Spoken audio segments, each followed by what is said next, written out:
Status tanah negara di Indonesia kerap menjadi sumber konflik yang pelik. Di satu sisi, negara mengklaim penguasaan atas tanah untuk kemakmuran rakyat.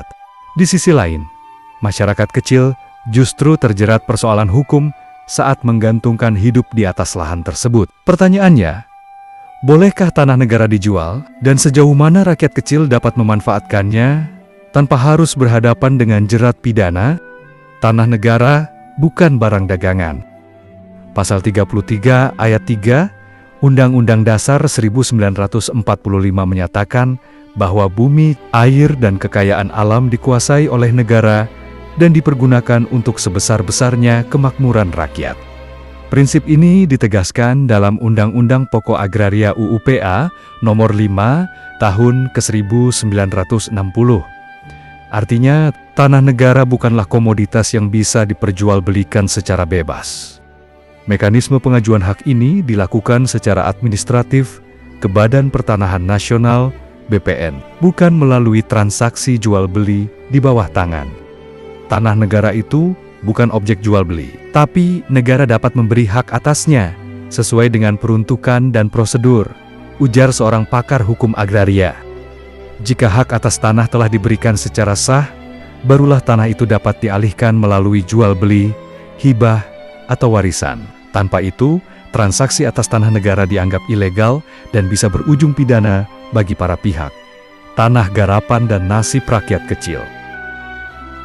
Fenomena tanah garapan menjadi potret kerentanan petani dan masyarakat kecil di hadapan hukum. Tanah kosong berstatus negara sering dimanfaatkan warga untuk bercocok tanam. Istilah tanah garapan memang tidak disebut secara eksplisit dalam UU-PA. Namun keputusan Kepala BPN Nomor 2 Tahun 2003 mengenalinya sebagai tanah negara yang digunakan tanpa hak resmi. Prinsip hukumnya jelas, tanah negara bisa digarap asal ada izin dari otoritas, semisal BPN atau pemerintah daerah. Tanpa itu, penggarapan bisa dikategorikan sebagai penyerobotan lahan, sesuai Undang-Undang Nomor 51 PRP Tahun ke-1960. Jangan sampai tanah yang digarap berada di kawasan hutan lindung atau zona terlarang lainnya, kata seorang pejabat BPN. Dan penting untuk mendapat persetujuan atau setidaknya diketahui oleh pihak berwenang. Meski legalitasnya masih samar, peluang untuk memperoleh hak atas tanah garapan tetap terbuka. Jika tanah tersebut tidak masuk wilayah yang dilarang, masyarakat bisa mengajukan permohonan pendaftaran tanah pertama kali ke BPN. Ini menjadi celah hukum yang memungkinkan penggarap memperoleh sertifikat hak milik SHM. Ketika HGUPTPN tumpang tindih dengan rakyat. Masalah kian kompleks saat tanah negara yang disengketakan justru diberikan hak guna usaha kepada perusahaan besar seperti PT Perkebunan Nusantara (PTPN). HGU sendiri adalah hak untuk mengusahakan tanah negara bagi keperluan pertanian atau perkebunan dalam jangka waktu tertentu. Secara hukum, tanah dalam sengketa tak bisa diberikan hak apapun hingga konflik diselesaikan. Pasal 14 Peraturan Pemerintah Nomor 24 Tahun 1997 mengatur BPN wajib menunda pemberian hak jika ada klaim atas tanah tersebut. Pemberian HGU di atas tanah yang sedang disengketakan adalah cacat hukum, ujar seorang praktisi agraria, apalagi jika ada bukti bahwa masyarakat telah menggarap lahan itu lebih dahulu. Contoh kasus terjadi di Riau dan Sumatera Barat.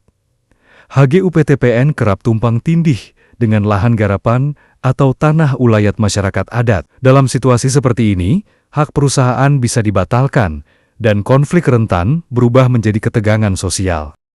Penyelesaian konflik, lahan idealnya melalui musyawarah antara semua pihak, PT, warga, pemerintah daerah, dan BPN.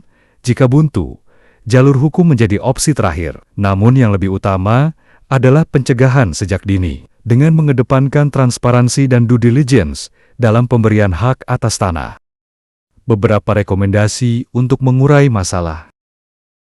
PTPN wajib melakukan verifikasi lapangan sebelum mengajukan HGU. Bila perlu, gunakan pola kemitraan dengan masyarakat lokal. Masyarakat, dokumentasikan sejarah penguasaan tanah, ajukan permohonan ke BPN, dan cari pendampingan hukum bila diperlukan. BPN dan pemerintah.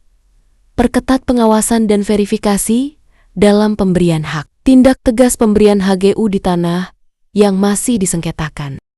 Konflik atas tanah negara akan terus menghantui jika penegakan hukum lemah dan keadilan agraria diabaikan. Tanpa penyelesaian yang adil dan transparan, tanah negara akan tetap menjadi ladang konflik, bukan sumber kemakmuran bagi rakyatnya.